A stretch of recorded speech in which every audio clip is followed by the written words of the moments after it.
The predator that hunted stars found its match in Earth's hunters. The Vex-High had consumed 17 star systems before it encountered Earth.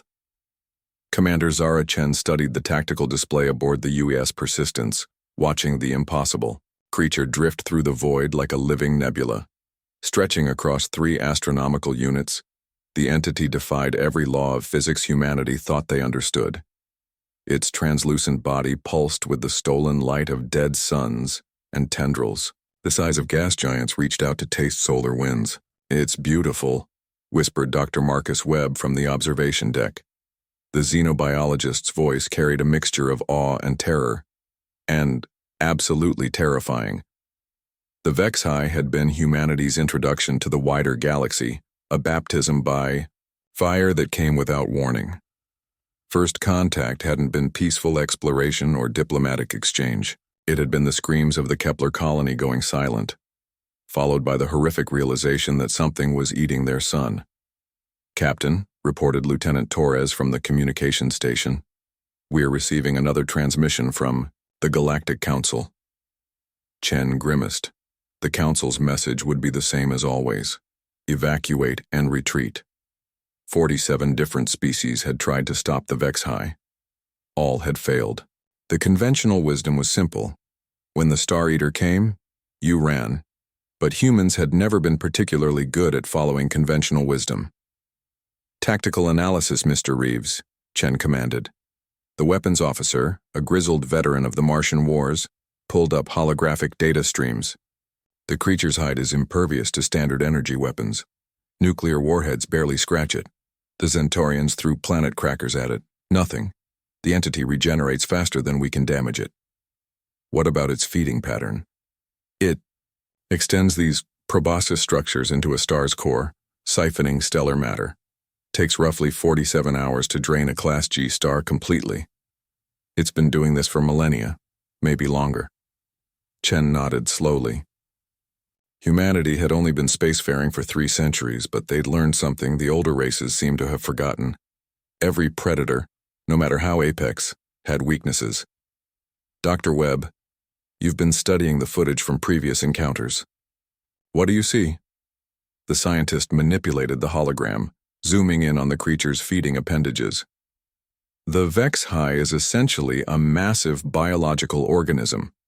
It feeds on stellar energy, yes, but it also needs to process that energy. "Look, here." He highlighted a section near the creature's core. "These structures appear to be some kind of digestive system, and notice the timing. It's vulnerable during the feeding process." "How vulnerable?" "The feeding tubes have to breach its protective membrane. For approximately 12 minutes during each feeding cycle, there's a direct conduit to its internal organs." Chen felt the familiar thrill of a hunt coming together. Humans had been persistence predators long before they reached the stars. They'd driven mammoths to extinction with nothing but spears and determination. They'd turned wolves into dogs and made the atom their servant. "Mr. Reeves, what's the smallest payload that could penetrate those feeding tubes?" "Standard penetrator. Missiles, but Captain, they'd be destroyed by the creature's immune system before reaching anything vital." "Not missiles." Chen smiled grimly. "People." The plan was insane by any rational measure.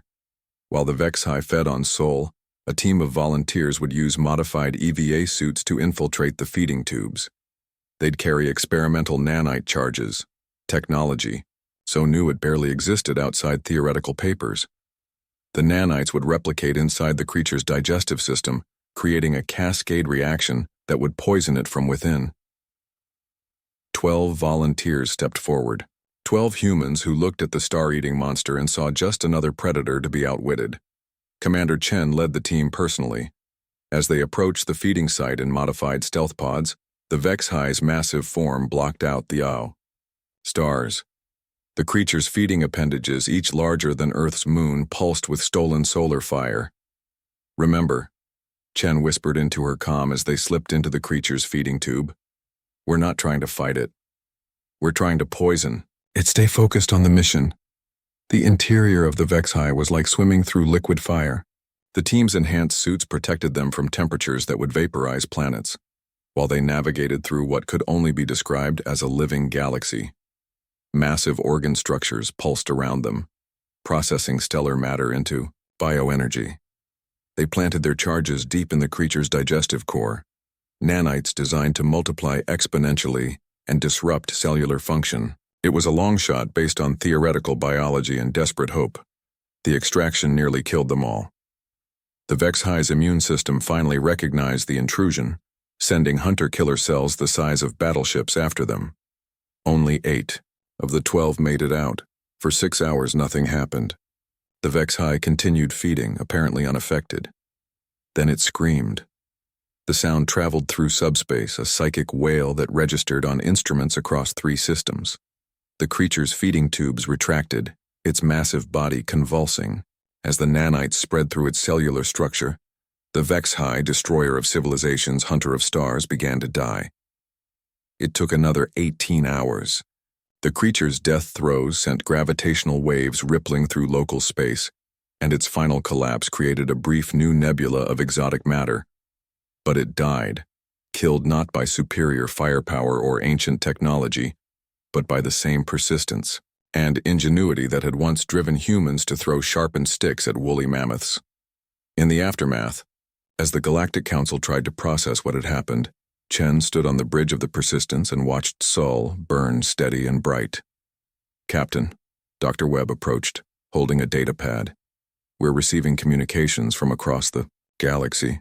17 species want to know how we killed the Vex-High. The Council is confused." Chen smiled. "Tell them the truth. We hunted it." The galaxy would learn, as many predators had before them, that humans were what happened when Persistence predators gained access to starships. They'd spent millennia perfecting the art of killing things bigger and stronger than themselves, and they'd only just gotten started.